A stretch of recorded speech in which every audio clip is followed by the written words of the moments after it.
ये सौभाग्य का शुभ योग आया है कि सोमवार को भाद्रपद के शुक्ल पक्ष की चौथ पड़ी है, जिसे शास्त्रों में कहा गया है कि जब पार्वती माँ ने शिव से नाराज होकर, क्योंकि जब हत्या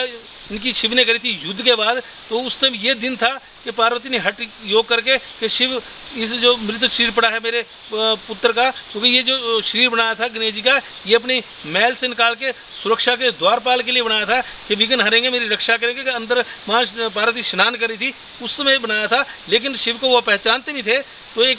उस समय उन्होंने युद्ध किया और उस युद्ध में शिव ने क्रोधित हो गए, त्रिशूल से उनका सिर धड़ से अलग कर दिया। तो धड़ को देख के माँ रुद्र रूप में आ गई और माँ गुस्से में भी आ गई, क्रोध में, और रुंदन के द्वारा माता ने हठ योग किया कि मेरी ये पुत्र है, आपको पता नहीं, इसको जीवित करो, किसी तरह भी करो। तो उनके हट के आगे ब्रह्मा विष्णु महेश भी हैरान हो गए। शिव जी ने फिर विष्णु जी के साथ मिलकर कहा कि जो सुबह के समय, इस समय जो भी सबसे पहले किसी का सिर मिलेगा वो इस पर स्थापित कर दें। ब्रह्मा जी ने कहा तो ये जीवित पुत्र तभी होगा। तो उस समय जब सुदर्शन से जो आया था वो सबसे पहले गज मिला, गज का सिर उस मृत सिर पर लगाया तो वो पुनः जीवित रूप में माँ के पुत्र हो गए, जो गज के सिर के कारण गजानन कहलाए। और उसमें शिव जी ने उनको अपने पुत्र का औहदा भी दिया और उनको मान्यता की कि ये मेरा पत्नी के द्वारा महल का जो भी पुत्र है, ये मेरा श्रेष्ठ पुत्र है और ये आज से हर विघ्न को हरने वाले विघ्न हरता कहलाए। तब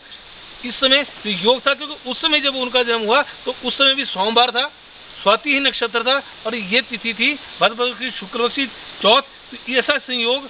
वर्षों बाद आया और द्वापर में 2 बार था, कलयुग में ये तीसरी बार पड़ा है। तो इसमें जो भी शिव जी की पूजा को साथ करेगा, गणपति की तो करनी ही होगी, क्योंकि इसमें पूरे भारत से लेके उत्तराखंड, पूरे संसार में नेपाल से लेके चीन से लेके अमेरिका तक आगे संकट और भी आएंगे, क्योंकि आगे का जो सम्मत का राजा है ये बर्फबारी और ठंड से और हानि करेगा और प्राकृतिक आपदाएं देगा, उससे रक्षा को हरने वाले सिर्फ धरती पर तीनों ब्रह्मांड में तीनों लोगों के वेदों के रचता जो गणेश जी ये करने वाले हैं। तो इनका जब जाप करें, कम से कम इनको जो सबसे प्रिय है लड्डू, कम से कम 21 लड्डू इनको भोग लगाएं। और जो गणेश जी की स्थापना करना चाहे इस पूरे पूर्णमासी को जो प्रभावित करते हैं महाराष्ट्र लेके सारे भारत में, तो इस बार जितनी ज़्यादा लोग करें उतना ही अच्छा है। अगर गणेश जी प्रसन्न होंगे तो वो विघ्न को हरेंगे, संकट को हरेंगे। हिमालय क्षेत्र से लेके, जहाँ हिमाचल से लेके उत्तराखंड में भूकंप की स्थितियाँ बताई जाती है, इनसे सुरक्षा करने के जो एक कार्य जो सबसे पहले करेंगे विघ्नहर्ता गणेश जी करेंगे। और इनका ओम